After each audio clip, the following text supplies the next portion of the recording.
In this lesson, we are going to look at biology, especially the topic of classification. Classifications, what is biology? We all know that the biology is the study of the living things and they are natural. Okay, so it's actually a wide branch. There are many branches under biology. It's a wide subject. We have ecology, we have anatomy, we have so you just have a lot. Okay, we have genetic engineering, so we have many we have geology, so we have many branch of biology. So but now we are looking at specifically we are looking at this topic, which is called classification of living organisms. How living organisms are classified, okay? And why is it important that we may classify living organisms, okay? Without wasting time, let's look at this topic, classification of living organisms. Classification of living organisms. So what is to classify? What is to classify? To classify means to sort into different groups. Okay? To sort into different groups. So now when we are looking at classification of living organism, is you must be able to define what is classifications. Okay? So let's read the introduction. Look at the thing, look at the image. What do you see? This bedroom is a mess. This could make it difficult for you to find your cell phone, iPad, or your calculator. What you have done if it was your room, or what have you done if it was your room? You may have grouped your item by putting all the electronic device in one drawer, the shoes in the shoe rack, and the book in the shelf. In other words, you would store your item according to a classification system. When living things were first started, there was no way of classifying them.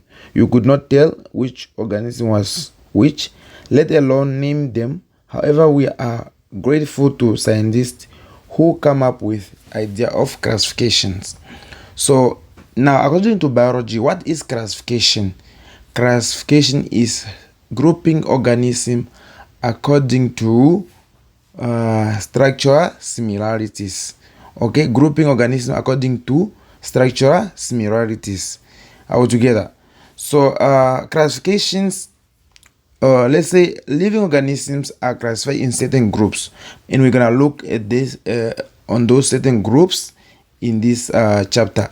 So but let's first read the objective content. This unit consists of one section, classification of living organisms. Okay, learning objective. At the end of this unit, you should be able to state that organisms can be classified into group by feature they share. Okay, we have different how many groups do we have? We have what? We have 7 group of classifications, where we look at the starting with the big one until the small one. Okay, then we're gonna look at describe the binomial system of naming species. It's a system in which the scientific name of organism is made up of 2 parts, showing the genus and the species. You must also understand that this learning objective, they are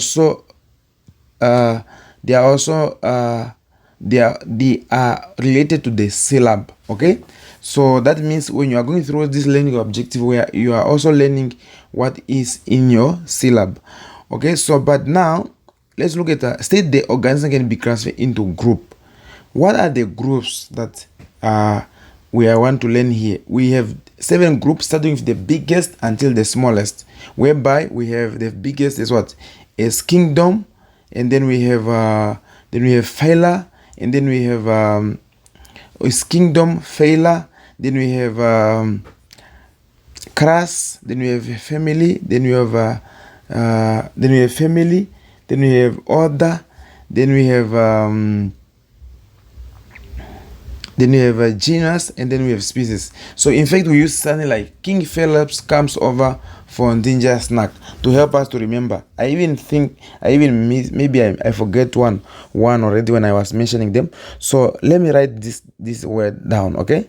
So this statement down, or yeah, okay. King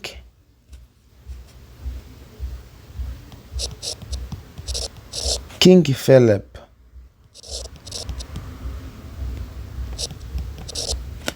comes over for ginger snack.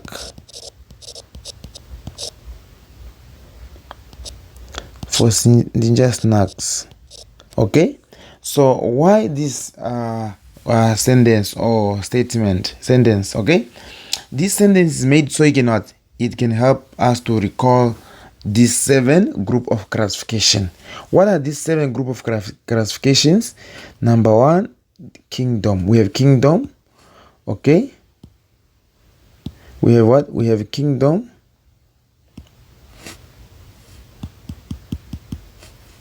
So we have what? We have kingdom. Okay,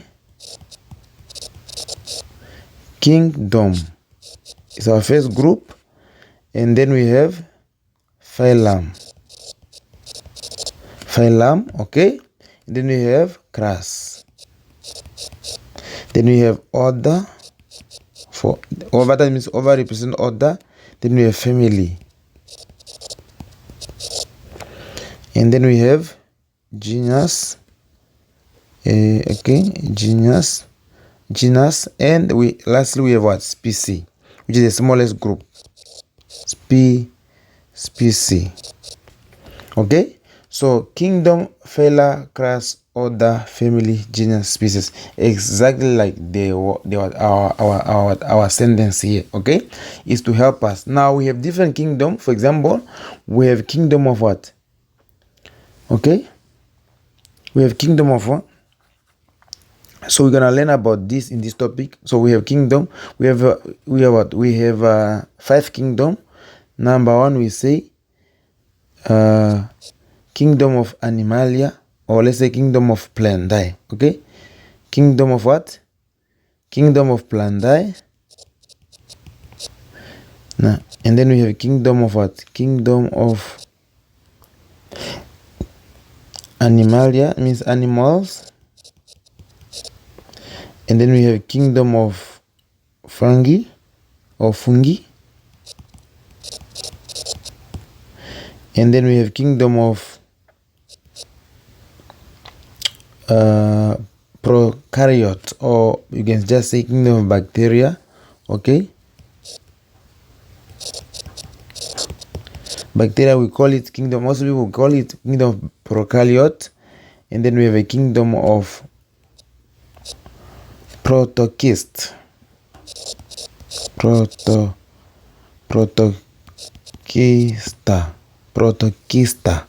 Okay, protokista. Okay, kingdom of protokista. So how many are there? 1, 2, 3, 4, 5. So 5 kingdom. We even have phyllas. Also, we're gonna learn about the phyllas. Like we have phyla like phyla arthropod, and the phyla molluscus, phyla annelid, and the phyla chordata. So we have different phyllas, and then when we come to classes, we have different classes. Like we all know, 5 classes of invertebrates are what? Animals. 5 classes of invertebrates are what? Mammals, amphibians, bird, fish, and reptiles. So we are going to learn those classes as well. Okay, and then later we're gonna learn that a scientific name is made up of 2 names, or is made up of 2 names, whereby the first name is called what? A genus, and the second name is what represent a species. We are also gonna learn on how properly should you write the scientific name. Okay, so classification of living organisms is the first part. So you say classification help us to impose order and have a general plan of the diversity of living things. Scientists have always tried to organize and classify the object, including living organisms around them. Classification can be defined as a grouping organisms according to their structural similarity. So grouping organisms according to their structural similarity. That's the definition for what? For classification. Okay. So grouping organism according to their structural similarity. This means that organisms that share feature are, or this means that the organisms that share similar feature are placed in one group. These groups are arranged from the largest group of organisms to the smallest group of organisms. The group from the largest to the smallest are arranged as follow. Okay. So as follow.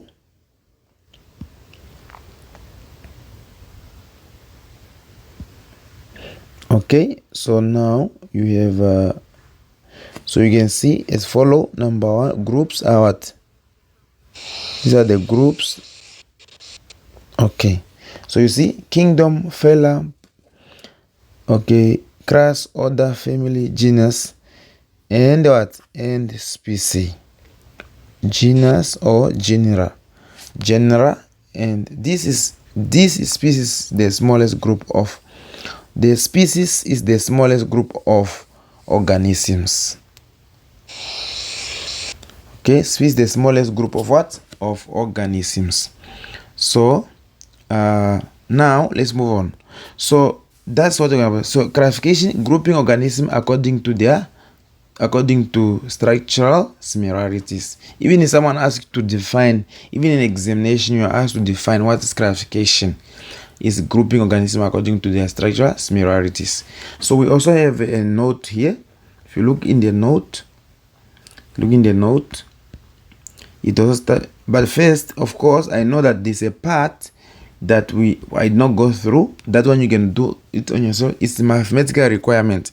So you can see it's a whole topic on to teach you on how to do basic calculations.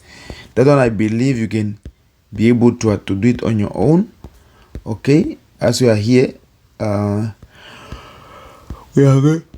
starting here, and as we also go through the course, we are always going to learn some of the things. Okay, like during graph, we are always gonna do them during graph, and the independent and the dependent variables.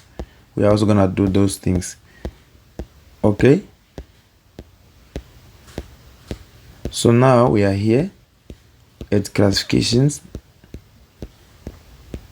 It's coming very soon. So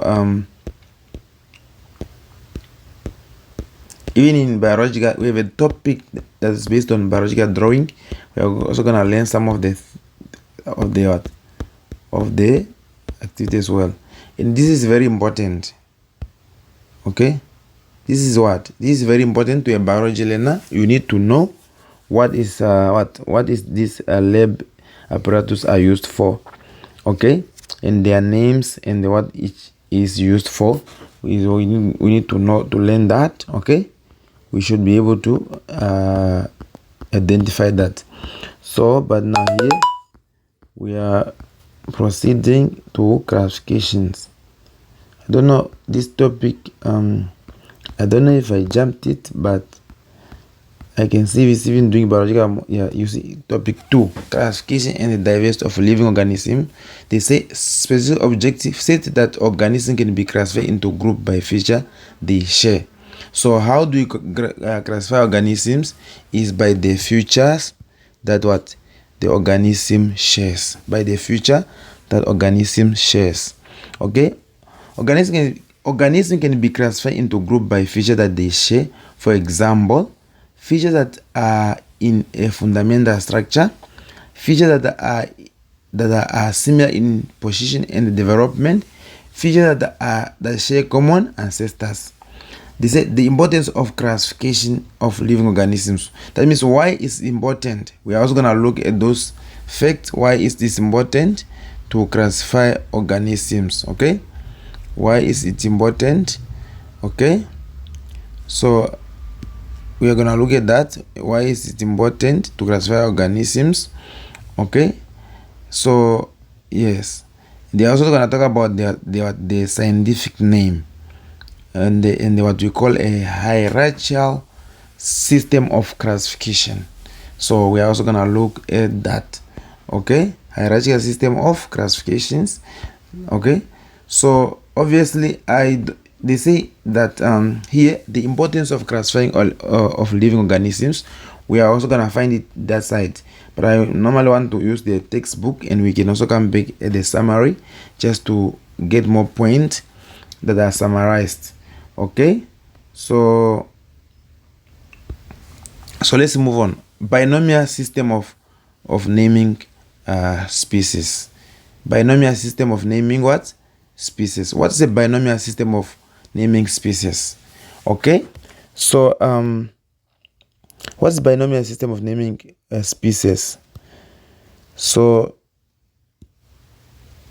you can see that okay, so now if I were to explain, I would say like this.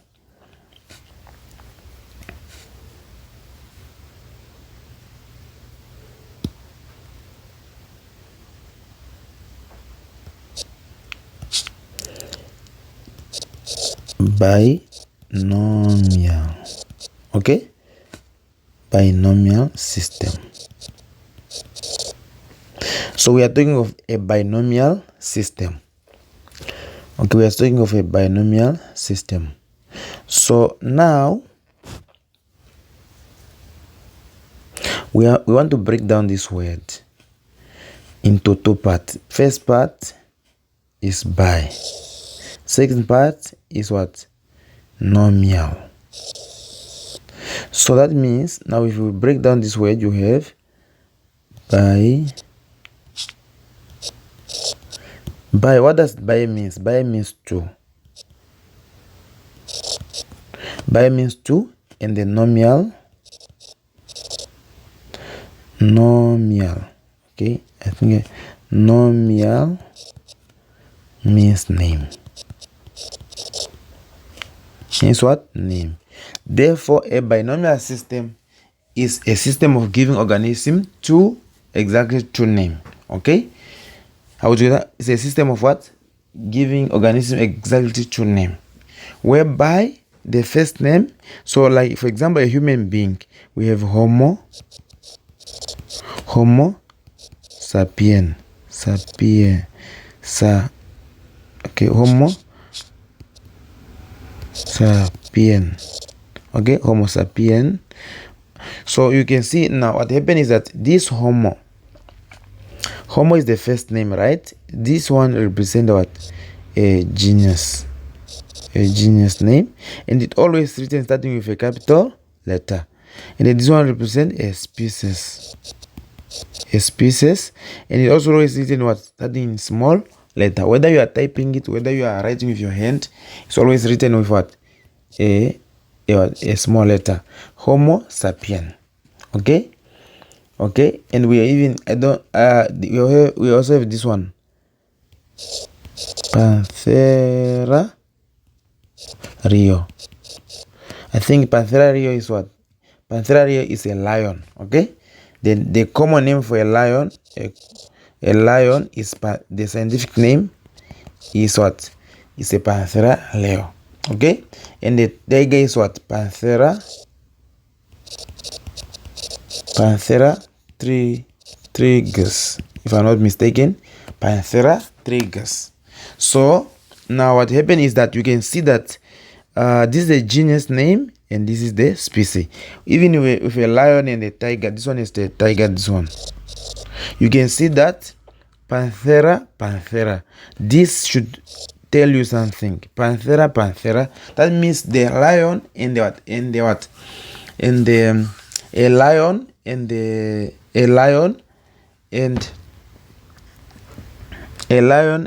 a tiger, they belong to the same genus.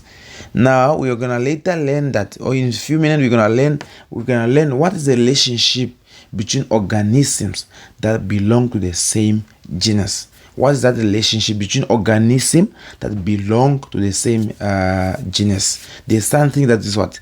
That is common with these organisms, and what is the relationship between organisms that belong to the same species, and also that come with the definition of a species. Define what is a species. We must be able to do that. We must be able to define what is a species. All right, but we can proceed here to continue to see what they are explaining here. Okay, they say here is it Carl Linnaeus, a Swedish Bonatist who lived from 1707 to 1778, introduced the hierarchical classification system that we have discussed so far. In addition to that, he gave each and every species a scientific name in Latin. The binomial system of naming species means living organism, or means giving organism true name in Latin, scientific name. The binomial system is important because it allows scientists to accurately identify individual species. For example, the European robin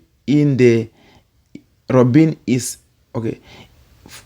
Let me say, for example, they say what? For example, the European robin is Erythacus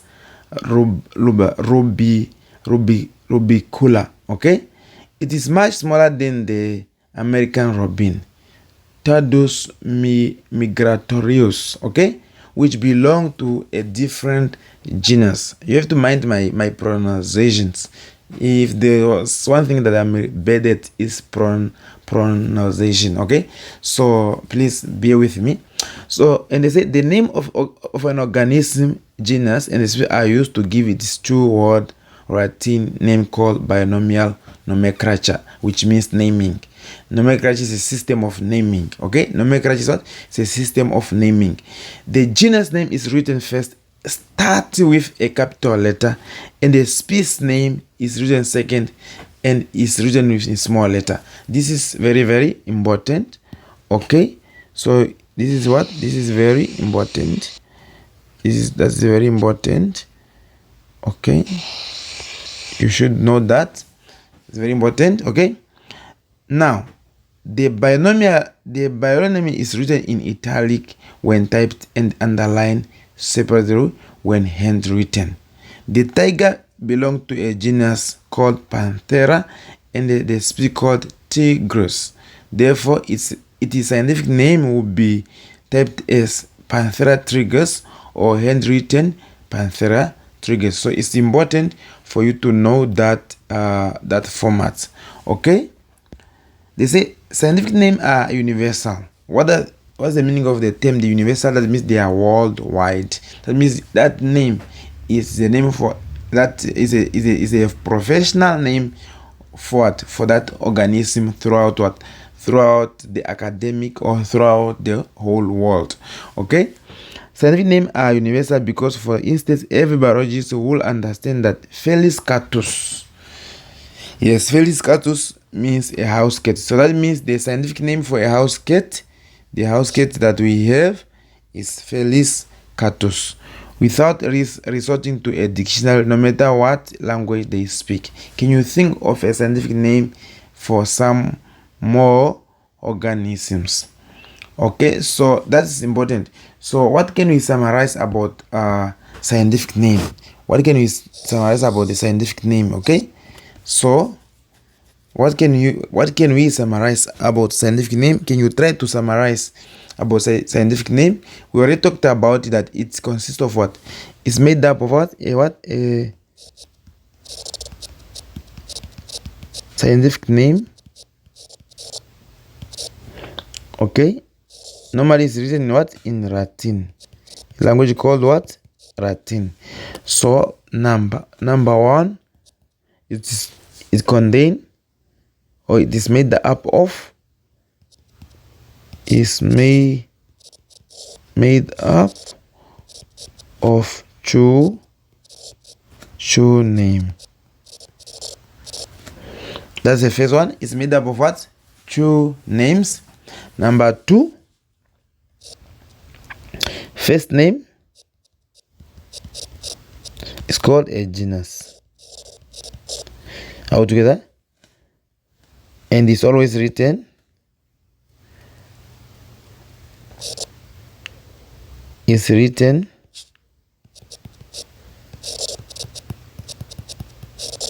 starting with a capital letter. Okay, number 3.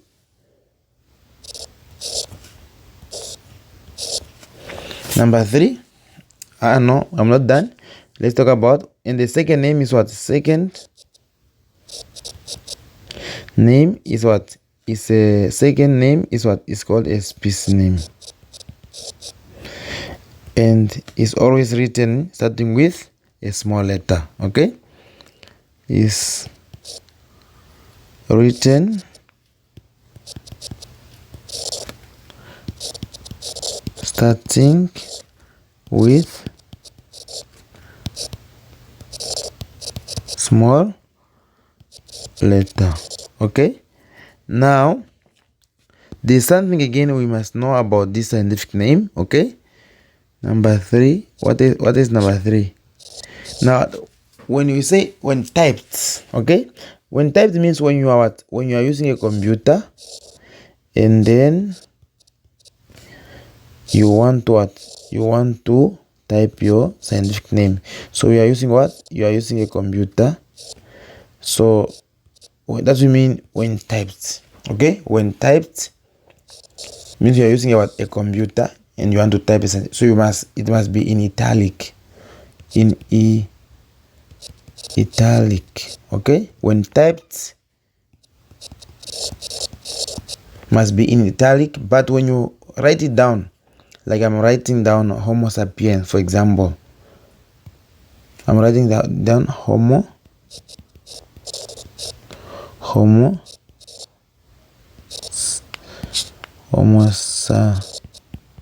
sapiens or Homo sapien, you must underline the scientific name. You must underline it. But in Italy we don't underline it. Okay, that's how you must write a scientific name.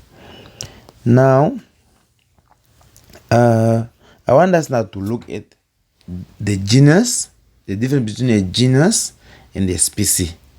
There must be a difference. Okay, there must be a difference between a genus and a species. What is that difference between a genus and a species? So, and we're gonna look at some examples now in real life. Okay, so, and we're also gonna learn about, we also need to again say, we say that scientific name is what? Is universal. Universal. What does it mean? Is universal. Is what? Is universal. What does it mean? It means it's recognized worldwide. Okay, worldwide. Is recognized worldwide. Okay, is recognized worldwide. So that means Homo sapien in Namibia, Homo sapien in South Africa, Homo sapien in Uganda, Homo sapien in UK, Homo sapien in America, Homo sapien in Chinese. Scientists agree that that's the name for that,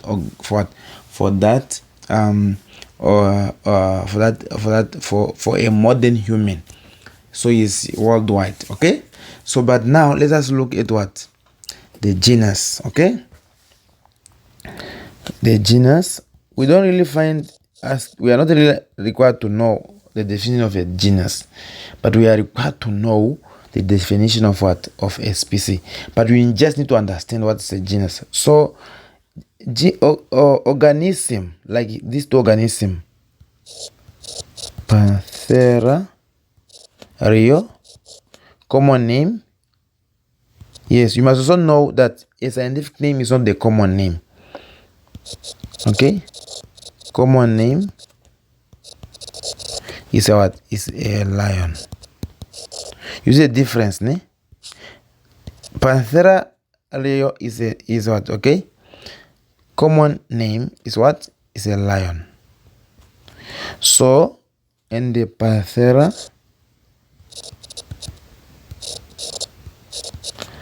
triggers, the common name is what? Common name is a tiger. You have to differentiate that a scientific name is not the common name. Okay? So don't make that mistake. If they say a common name, you must just mention the organism, the name that we call it in the common language. But this is a scientific name, okay? So you can see, like I already explained, that here if you check, you can see that they all belong to the same genus. Now what does this mean? You have heard of a liger. A what? A liger? I can even look for you. What is a liger? Okay? You've heard of a liger. What's a liger? Maybe some of you did not heard what's a liger, but I will show you what's a liger now. Okay? I will show you what's a liger. A liger. Let's put animal.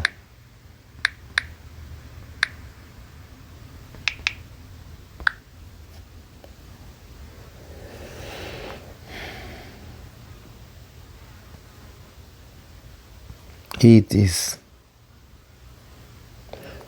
I obviously did not spell it correctly, okay? But this is a liger.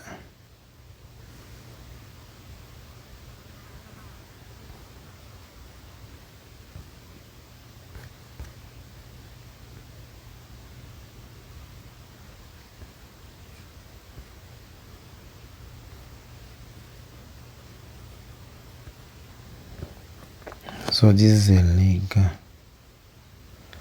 Mirror is nice. So you can get more pictures of what's a liger. You see that like this animal.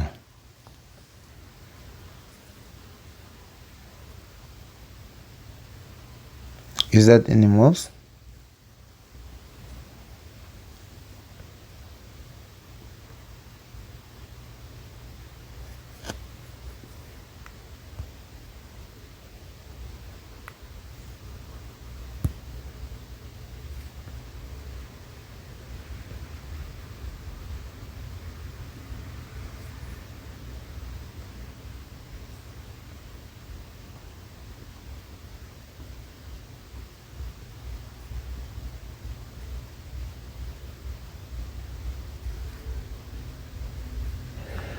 So this animal, the liger now, okay,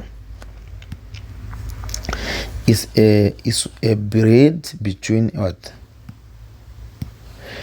It's a breed between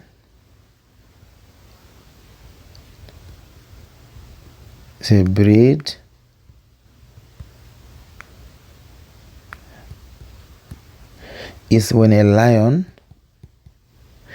plus a tiger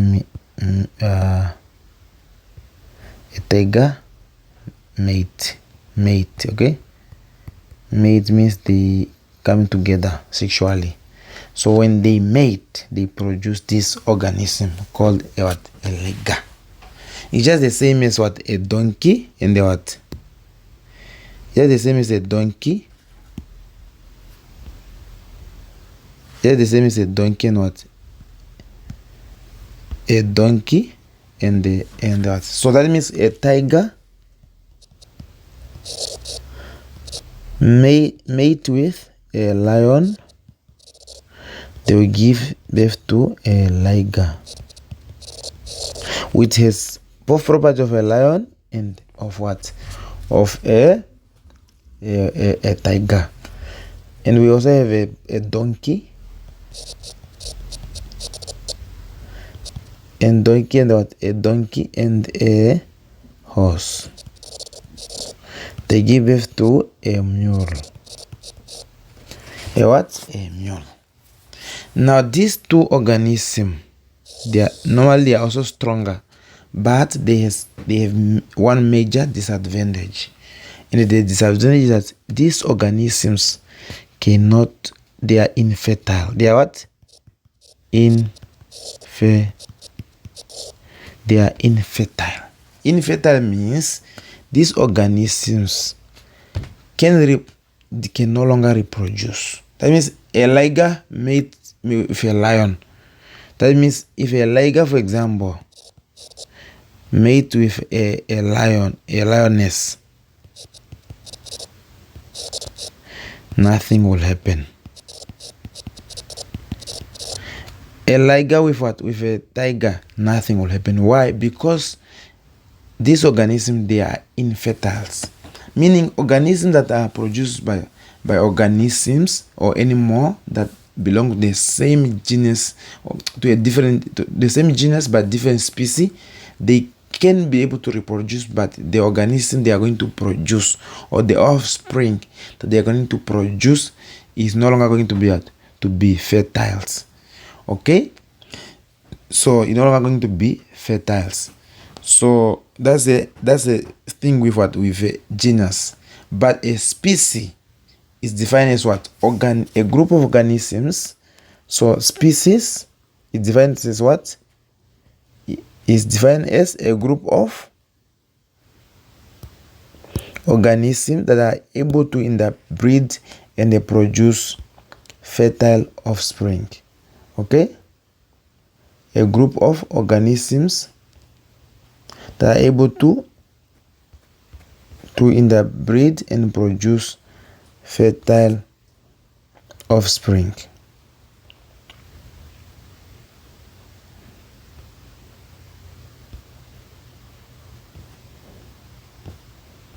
Okay.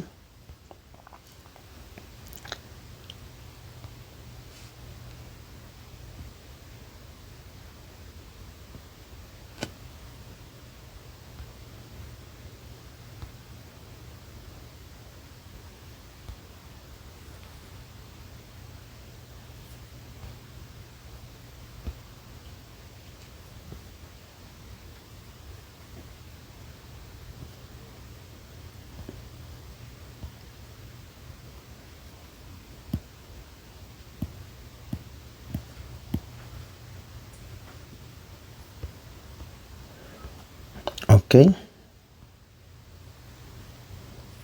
so now we are moving on with this lesson. We are with these lessons. So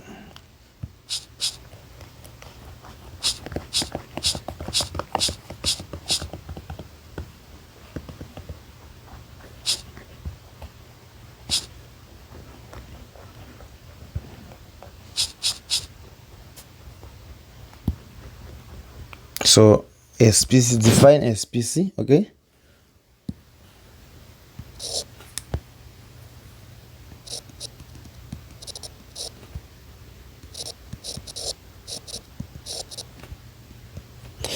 is a group